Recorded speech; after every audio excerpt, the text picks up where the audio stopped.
Hello, everybody. Welcome to today's edition of the 1Mby1M podcast. I am speaking with Corey Schmid, General Partner of 7 Peaks Ventures. Corey, welcome to the show. Thank you so much for having me. So tell us a little bit about yourself, about 7 Peaks. Let's get to know each other as well as introduce you to our audience. Let's get to know the fund, what size funds, what's the focus, what's your investment thesis, what's your worldview. We'll spend a few minutes basically getting to know you. Okay, great.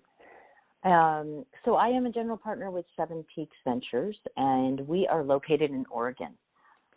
And we are an early stage venture capital fund that invests primarily across the West with an extra emphasis on the Pacific Northwest, where we've identified there's certainly a capital gap for some of these fast-growing regional hubs like Portland, Seattle, Denver, Boulder, Salt Lake, where we have identified that beyond angel and before larger funds come in, there's a capital gap that we believe we can fill.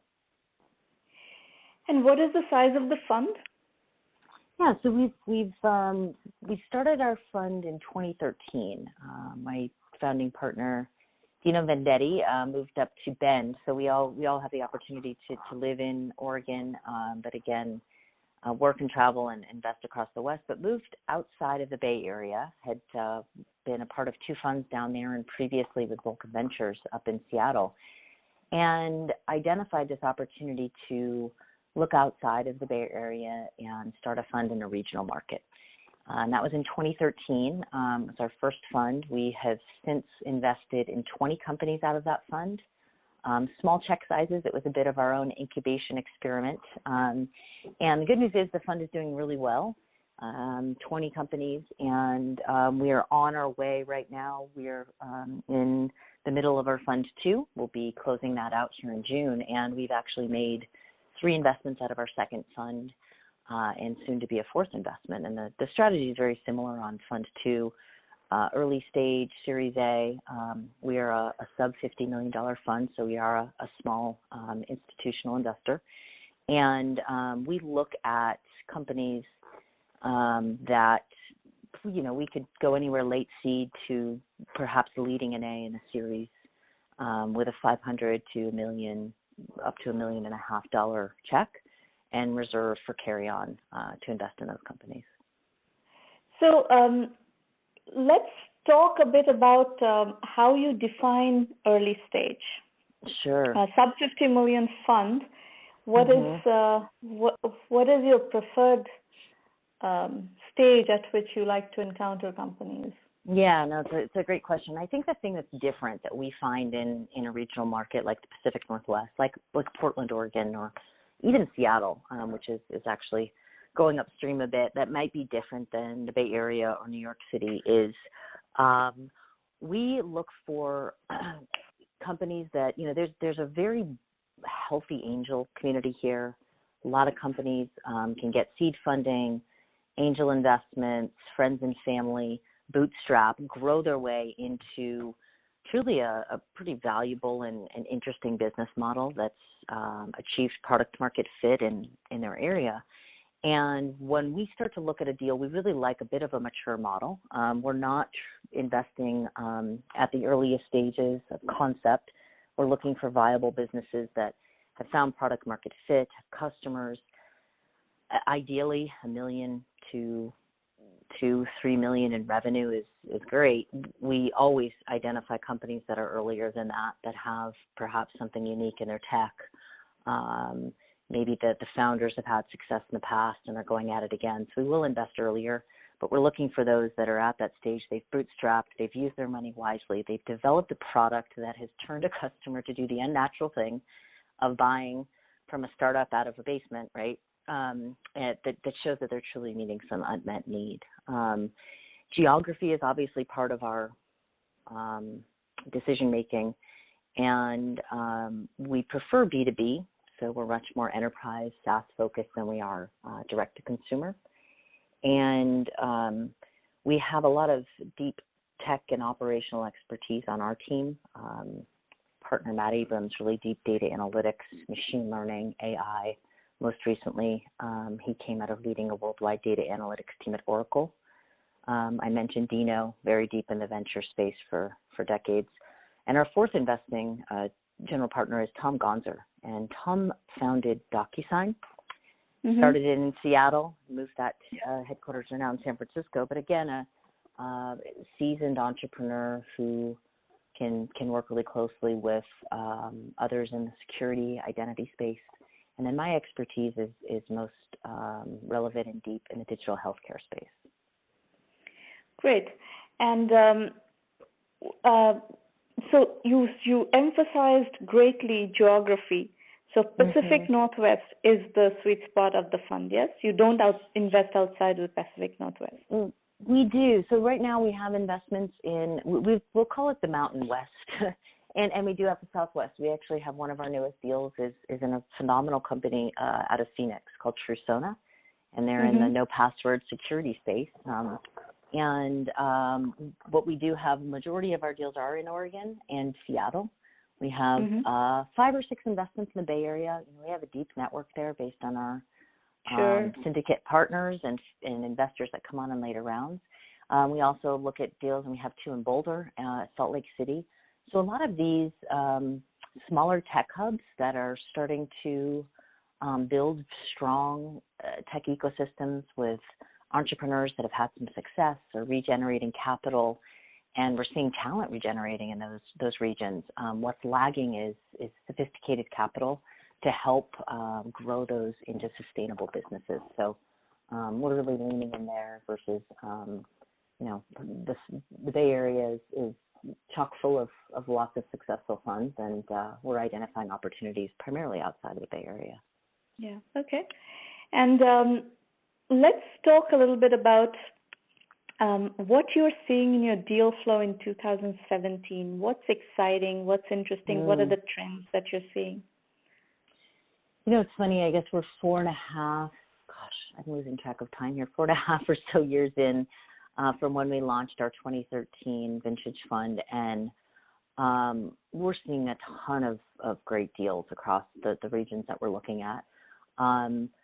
As I mentioned, my sweet spot being digital health, it's a great time to explore opportunities to reduce cost, improve clinical care, really compress the workflow in healthcare. So we're looking at some interesting opportunities in that space. What we really like to do is we have, as I mentioned, deep operational and sector expertise as well as technology. So convergence of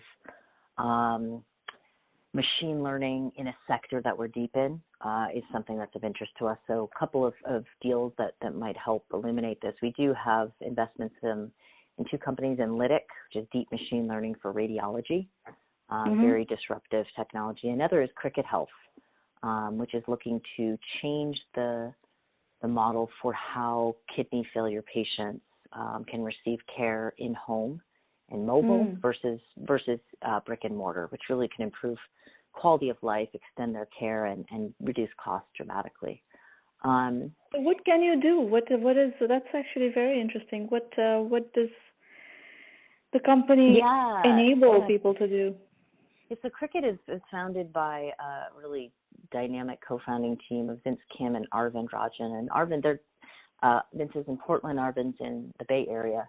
Arvind actually came out of LinkedIn, an executive there who opened up the Asian markets for LinkedIn. And what they've done is taken this concept of providing educational tools to these patients. So a lot of times the patients don't know what options they have. They don't know that they can get dialysis in home, wraparound technology services to enable that clinical care with the support of a remote nurse.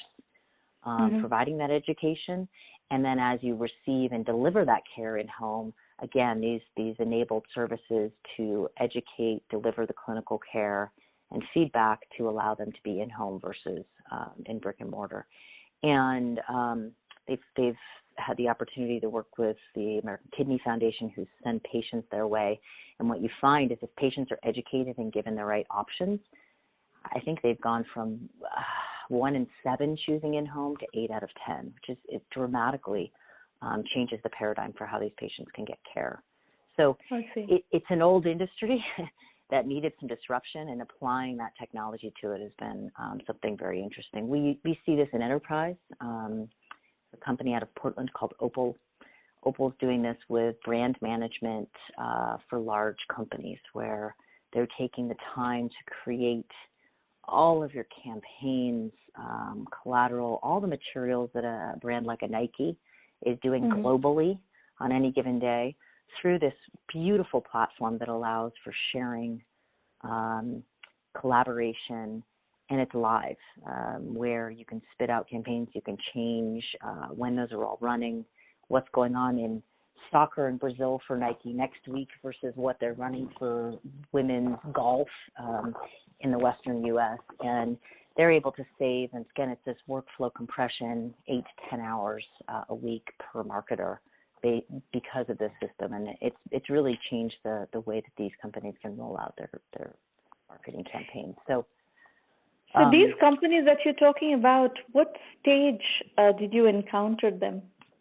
Yeah, so they were early, and a couple of these, Opal's in Portland. I met Opal, and Dino and I met the founder, saw them presented at an event, and the numbers were phenomenal. And they had worked extremely hard to build a beautiful product and go out and land top customers, bootstrap it, fund it themselves, fund it with angels, and then open it up to VCs. And I think that was a great model for what we see in regional markets. I think you see folks. So what kind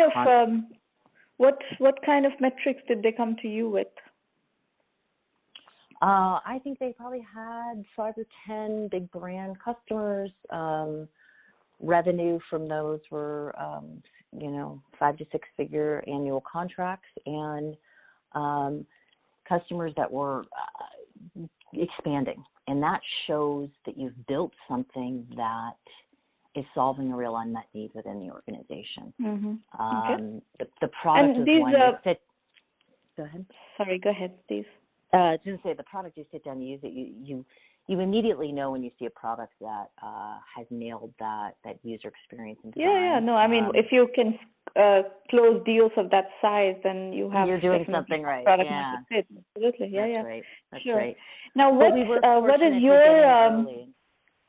is your value proposition in those scenarios? Like, of course, if you, let's say, your specialty is digital health, you have a company that comes to you that has product market fit and has started closing sizable deals. What doors can you have opened? Where are your relationships? It's a great question, and I think the couple things we've seen. So we do have strong strategic and corporate relationships based on our own backgrounds. I mentioned we've worked with Oracle, worked with Apple. I previously worked with Philips. And over time, as we've worked with these companies, we've been able to open up a lot of the doors for customers and advisors, and that's always valuable. And what we've seen over the course of our first fund, and hopefully we'll continue in fund 2, is we lean in really hard, roll up our sleeves, help where we're valuable, but where I think we can add the most value, especially for regional companies, is in that syndication process. I mean, you know this well. Your board, your investors are part of that family. You're getting married, and it's imperative that you're building a really good team for the long haul. And Opal's a great example. We help them syndicate their Series A and Series B with some other phenomenal partners in Madrona and Excel. We've done this with several of the companies in our portfolio, where we've been able to hold their hands early on and be that strategic professional fund that's beyond angel, that can help them really hone in their strategy, the milestones they need to get to before they can go out to that Series A, and then help them open those doors to those investors and get the term sheets and build a strong board that's going to allow them to get to the next phase. So my next question is about unicorns versus niche. In the Bay Area, still the unicorn chasing is dominant in investors. I was just talking this morning with Nitin Rayu, probably you know very well, from the Oregon. ecosystem, and he very categorically specified that he's not interested in unicorns, he's interested in niches. So I'm curious, what is your investment thesis, your firm's investment thesis? Is it unicorn, non-unicorn, niche? How do you process this? Yeah, I don't know. Maybe I need to pick another dragon or something. So we, unicorn mania isn't necessarily a big problem for us. I mean, look, investing in a unicorn and having it have a successful outcome and exit is a high-cost problem to have. But we are looking for companies that are building a truly sustainable business with a phenomenal team and a phenomenal product. I wouldn't say we're niche. We're not looking for a tiny market that is going to flip a quick, 1 to 2x return. It's a little different. We absolutely are looking for big disruption. And you've got to find a market that has a big enough sustainable customer base and truly has an unmet need to build a big enough business. Where I think you can find niches, hey, let's go very deep in a solution. Cricket's a great example of that in dialysis. They're not going to solve every healthcare problem, but they're very good at that. But the market is still enormous. What I think you see in regional markets is we can, see a variety of a couple of 10x returns in our portfolio are phenomenal, but we don't have to just return that. We can return 3 to 5x and have a very healthy return to our LPs and success rate. So I think we see more reasonable valuations. You can do 3 to 5x in non-billion-dollar markets as well. You hear people kind of tend to poo-poo 200, 300 million TAM markets, but if you do a good business in a 200, 300 million dollar market and get a good exit, you can do 3x, 4x easily. Sure, and I think nothing is easy in venture. No, nothing is easy. That's absolutely right. And I think what you see is, you can map out valuations on very similar companies. One that's being built in Portland or Seattle versus the Bay Area, and it's a valuation even at a concept stage is phenomenally higher in the Bay Area. The cost of building that company, the cost of talent. It's not to say there's not amazing companies being built there. We know that, and that's going to be competition for other companies elsewhere. But you can get in an evaluation that's reasonable. Of course, we have pro rata rights, and we believe we lean in very hard strategically to help craft the success of that company so that they are set up to be in a bit of control as they raise those next funds, because they've built a solid company that's on the right revenue growth trajectory to warrant an uptick in their valuation, but one that's reasonable for the stage they're at. Yeah.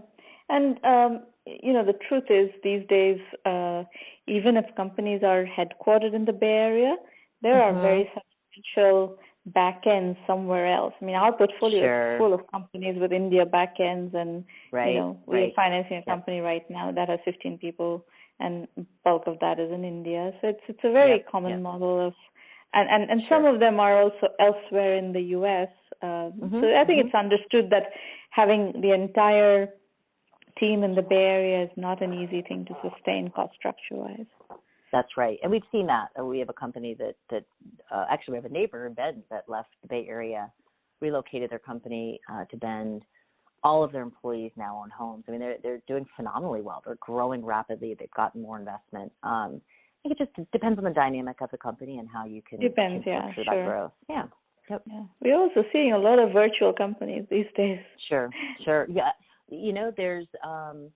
There's absolutely a move to that, and I think as investors we have to be very open-minded to explore how the given dynamic and a culture of a team early on can work in that realm. Yeah. Very good. Is there anything else that I should have asked you that I didn't? No, I think the only other thing is we talk a bit about, and I'd be curious even to hear your thoughts a bit on the correction I think that we see going on in the market now. It's way overdue. It is way overdue. It's not a crash. I think it's a correction. And it's happening. And I think one thing that we tend to want to lean in and really help and make sure this is, again, a reason to have a very strong syndicate that can support a company through this is how do you weather that storm, right? If we're investing at seed or even Series A, how do these companies ensure that they're able to get to that next stage? Because funding, it is moving upstream a bit.